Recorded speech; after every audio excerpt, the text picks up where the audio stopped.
bro, have you ever coughed and farted at the same time? Oh, hey, I'm sorry. Y'all weren't supposed to hear that.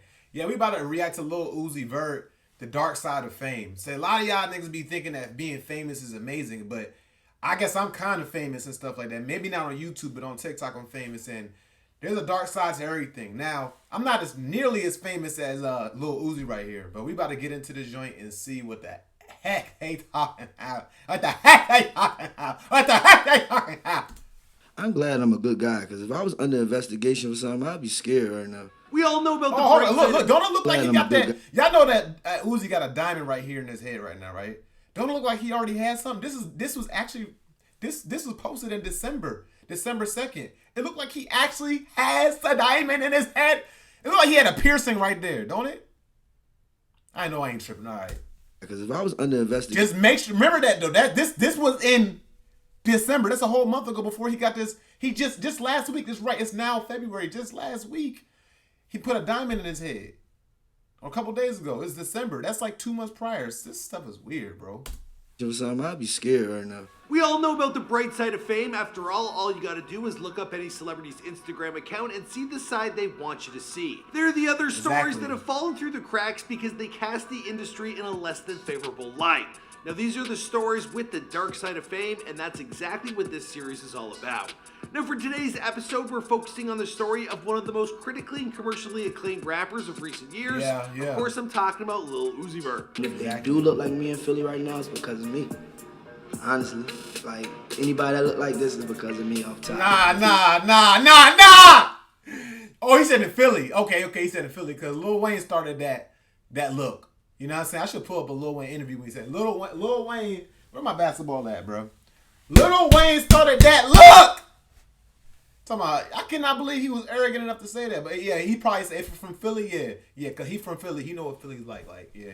So, but not America, not black people in general, but Philly, yeah.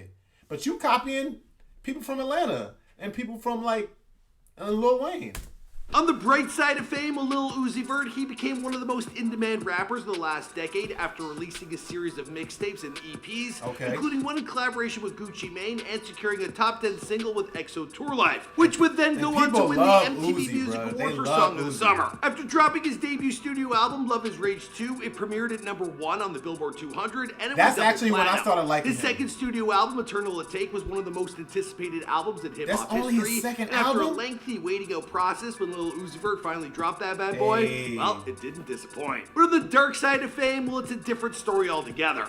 Now, Lil Uzi Vert, he has often been referred to as a satanist by many of his detractors over the years. This is due to his frequent use of occult-based images. Now, he's also had run-ins with the law, he's had beefs with a whole bunch of other rappers, he's had a broken heart, and accusations of plagiarism all lobbed his way. So I hope you guys will join me as I take a look at Lil Uzi. I didn't even know he even dated Rihanna. And yeah, that video footage when he was fighting, that's when he be having beef with Rich the Kid. Matter of fact, it's funny because Rich the Kid is right here.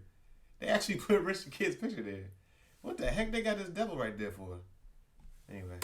Vert's plunge into the dark side of fame. Now, I've read over some of the comments on our previous drop in this series on Travis Scott, and there was plenty of love as well as some constructive criticism. Now, we mean no disrespect. All right, man. Well, let's get to Uzi. Uzi. Part of the price of fame and fortune. It's part of the dark side, if you will. Everyone wants to know more about the going-ons of those at the top. Exactly. And we always try and keep these respectful and okay, but I like you, Mark Mcrudden, but let's get into the video, man. We've dug up a whole bunch of Come stuff. on, man. I'm about to skip past you behind. Get to the dang video. What the heck, bro? Oh, man, you still talking. Or that may Nobody want to hear you talk about it. We don't. Look, it's in the title. It says The Dark Side of Fame. Look at his face right now. It says The Dark Side of Fame. Obviously, we know what you're about to talk about. It's in the title. I understand why YouTubers do that. They were like, today I'm going to make it. You click a video on how to freaking start your computer up. And then you click the video on YouTube and you're like, today, it'd be an Indian dude too. Like, today I'm going to show you how to start your computer up. So, this is a video about how to start your computer up. I know! It's in the title. And he sold his soul to the devil. Oh. For real. Oh, Did I sell my soul? I sold my soul for you. Be sure to give us a follow over on Instagram at Before They Were Famous, because that's where we give you guys topic suggestions and you request. I don't even know if you can really sell your soul. Today. Alright, now I'll see you after the intro. I don't even know if it's possible to actually sell your soul. Yeah, let's keep it.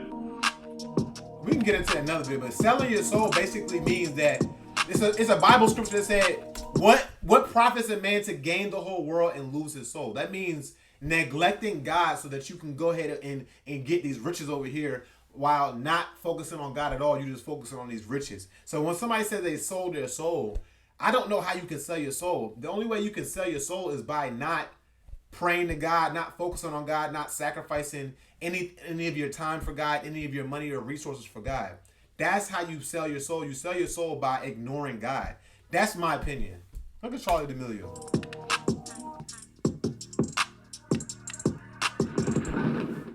Lil Uzi Vert was born Samir Woods on July 31st, 1994 in North Philly, Pennsylvania. Now he grew up to listen to musical acts like Mike Jones and the Yin Yang Twins before moving on to other artists that would have a greater impact on his style. Rappers like Wiz Khalifa and Meek Mill. Now besides loving himself some hip-hop, well, my man was also a big alt-rock fan, and he grouped out to bands like Paramore, My Chemical Romance, All American Rejects, and most prominently, Marilyn Manson. You could just tell, like, it was a lot of Rick Owens and stuff going on with Marilyn Manson early. Like, you just know, like, he just definitely fashion inclined, so I definitely get a lot of style from him. Mm-hmm. Just, I don't know. And I watch his interviews, and he's, like, one of the smartest people. Like, he's, like, one of the smartest people, like, on earth, in my opinion. He's smart. After toiling away in anonymity for a few years, Lil Uzi, he dropped Purple Thoughts Volume 1 in January of 2014. Mm-hmm. Now, the album, it featured psychedelic production and imagery, as well as placed greater emphasis on lyrics than his earlier work. Now, some of his music, it went viral within hip-hop circles. I feel like he just blew up fast, of other acts like ASAP Mob and producers at Def Jam. Now, with the help of the Academy imprint, he dropped his first EP, The Real Uzi, in August of 2014. Now, this led to even further opportunities like signing a record deal with Atlantic through Generation Now. Now, for a while, things were going great for Lil Uzi Vert, but as the case with celebrity, and when you well, sign it never record lasts deals, long, bro, and there are always bumps in the them record companies be robbing you. That's why he went through the stuff. That's why Uzi went through the stuff he went through. When he signed that record deal, you be thinking you signed a record deal like, oh, we're going to give you $2 million, but it really is a $2 million loan. That's a whole nother conversation for a whole nother day, though. I'm looking over there. The camera right here. Grown enough of a reputation for himself that he started to finally get pulled into the age-old rite of passage. I'm talking about hip-hop beef. It all started when OG Marco, he hopped onto social media to rant about having paved the way for acts like Lil Uzi Vert, accusing Vert of stealing his sauce. Now, Mako was largely referring to his own personal sense of style and not necessarily his sound or music. But after pulling in another rapper into the mix, Reese LaFleur, who himself also accused Uzi of stealing his wave in the diss track 186. The combination, well, it was ultimately too much. How y'all all gonna say y'all stealing each other's flow when all y'all niggas sound the same? All y'all niggas sound the same. You see what I'm saying? Y'all all use auto-tune. Y'all all rap like, yeah, welcome to y'all all rap like that. You know what I'm saying? Hey,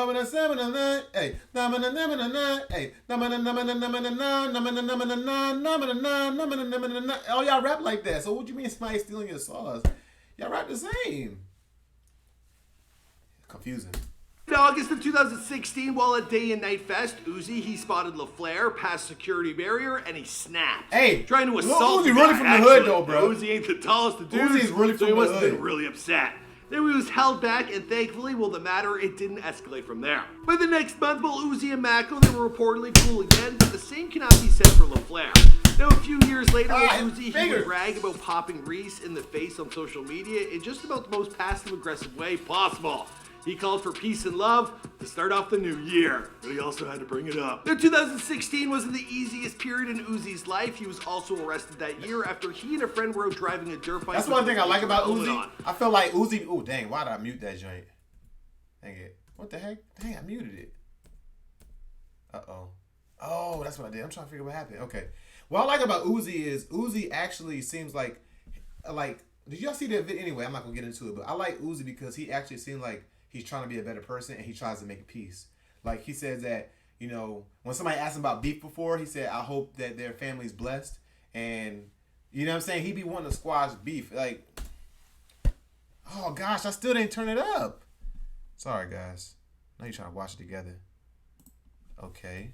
Without lights or a helmet on. There we go. Now, when police attempted to pull them over, well, they tried to make a run for it.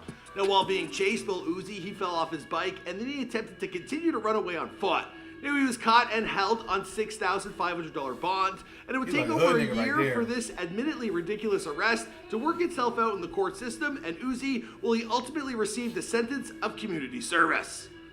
What are you gonna do? Now, if Lil Uzi Vert was any other rapper, it might have a handful of other stories just like that. Would have been getting arrested, bailing himself out, the usual cycle. But Lil Uzi Vert, he's anything but usual. And the biggest knock against his character has actually been charges of Satanism. Yeah, it started in August of 2017 after Uzi, he added satanic imagery to his social media accounts. He did do that. And would take to using phrases often associated with the devil. I mean, like the much ballyhooed 666. I mean, when your influencers are people like Marilyn Manson, yeah, like, which is, I don't know much about him, but yeah, I could see why he would be more like my father, like this. The Pale Emperor. He is? He said his father? The Pale Emperor. Hold on. Ballyhooed 666. What the heck? My father. The Pale Emperor. He is? Listen here. At age 27, I will leave this earth for this man right here. He's the Pale Emperor. Now, once that happened, fans, they started to read between the lines, and one hint, it had been staring him in the face this entire time. The heck? If you think about it, if you say Lil Uzi Vert... This man just said at age 27, he's going to leave this earth. How old is he now? I think he's...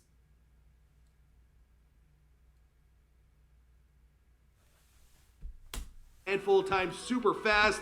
Well, what does it sound like? Lil Uzi Vert, Lil Uzi Vert, Lil Uzi Vert, Lil Uzi Vert, Lil Uzi Vert, Lil Uzi Vert, Lucifer, Lucifer, Lucifer, Lucifer, Lucifer, Lucifer, bruh. Alright, maybe that's just a coincidence, but hey, there are people out there that believe it, and that's far from the only proof that Uzi really likes to dabble in the occult. After releasing the music video for his smash hit song, EXO Tour Life, you see that skull in the back? Whenever you see skulls, that's supposed to be also like demonic because that represents death as well. So whenever you see skulls and people wearing skulls, some people wear skulls don't even realize why they're wearing skulls, but if you see somebody wearing skulls or representing skulls, they usually are satanic or representing death. Now I'm a Christian, so I ain't with that skulls and stuff. I'm with the Christianity. I'm with the life side, not the death side.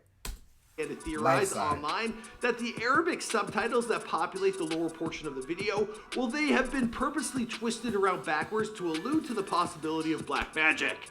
Man, you internet kids, you guys don't miss nothing. You want to see some magic? Oh my God, you're David Blaine! After getting mixed up in some rap beefs and making his fans worry that he had thrown in with Satan himself, Uzi got himself entangled in a major beef with Rich the Kid in 2018. Now, this is after Uzi expressed a level of disappointment with his label Generation Now. Now, Rich the Kid, he slid into the comments telling Vert that he wouldn't have had that problem if he had signed with Rich the Kid's label, Rich Forever Music. And Uzi's response, it was the following. Boy, I'm not signing for 20 racks. It's true. I mean, if I put all my Uzi videos together, I probably made 20 racks, just saying. Now, needless to say, this kind of pissed off Rich the Kid. Now, there were also disses on Instagram and Twitter before Rich finally dropped this diss track, Dead Friends. And the music video, which, it featured Rich putting out a hit and murdering what many people believe to be a Lil Uzi Vert lookalike. Take a look for yourself. Now, these two then ran into one... I'm not gonna lie, one thing I told myself I never want to get into when it comes to this social media stuff and being famous stuff, I don't want to beef with nobody, especially not another black person. I'm not about to beef with another black person. The whole world is already against us, and we already dealing with our own situation. Why would I beef with another black person? Let's just be real. You see what I'm saying? I'm not beefing with nobody. I'm keeping the peace. And if you try to beef with me, I'm ignoring you. Like, I'm not beef with nobody. I want peace, bruh. Other in a Starbucks where Uzi, once more, he tried to escalate things to the level of violence before being held back.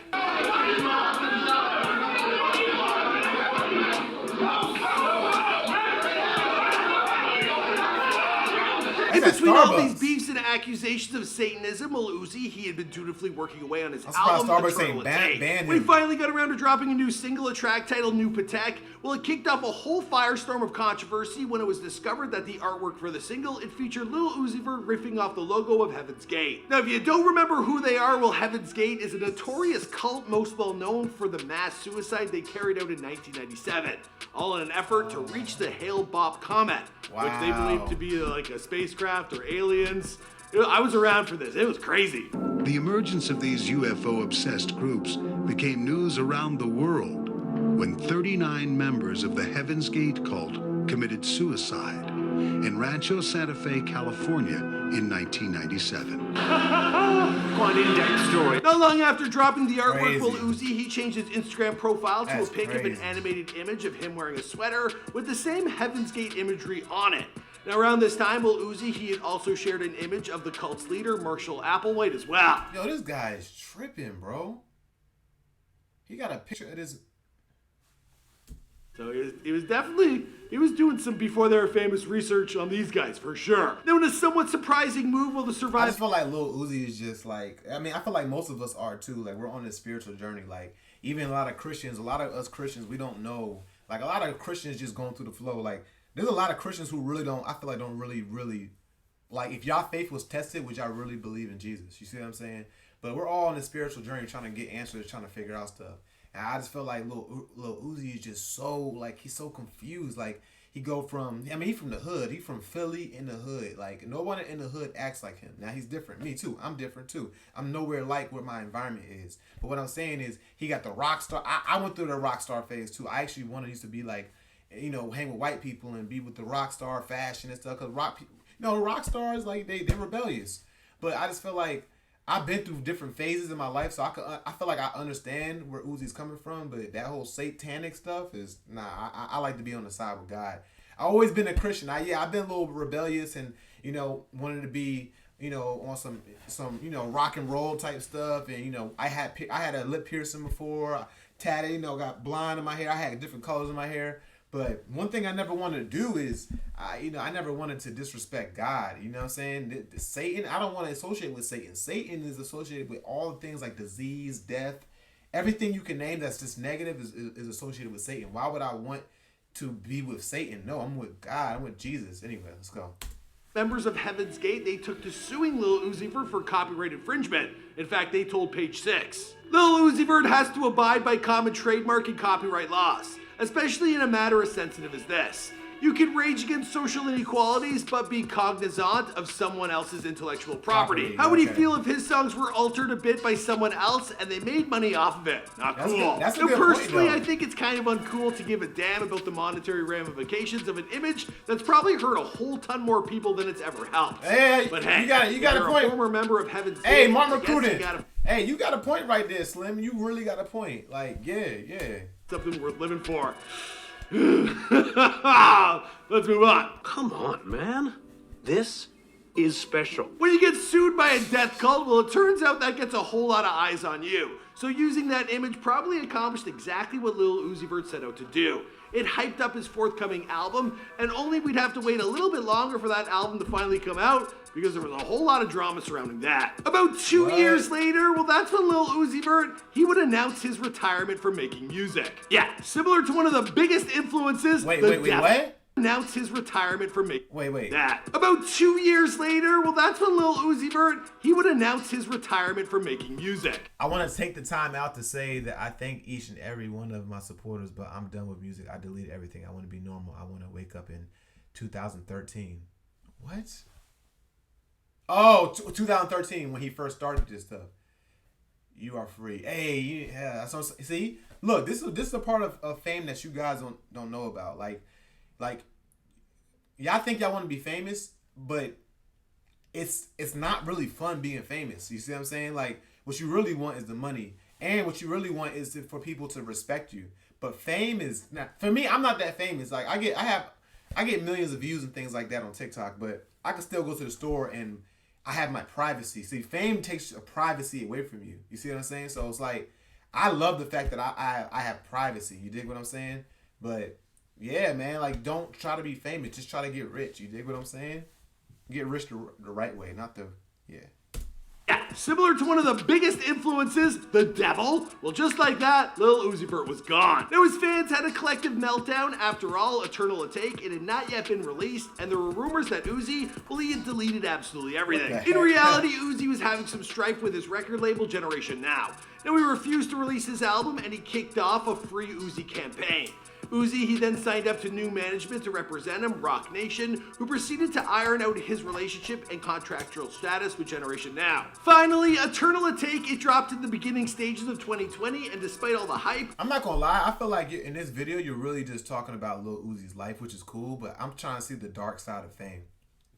I don't really feel like this actually really spells out the dark side of fame. If you want to watch the rest of the video, you can, but I feel like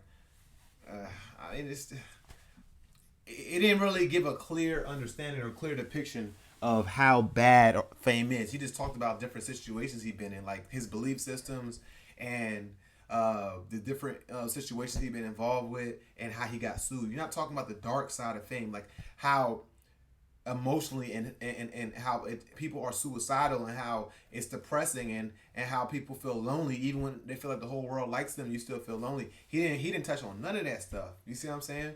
But overall, I like Mark McRudden's page. I think my phone is off. I like his page and everything, but this one, I don't know. I just feel like he didn't really get into the dark side of fame. Anyway, leave a comment. Tell me what you think.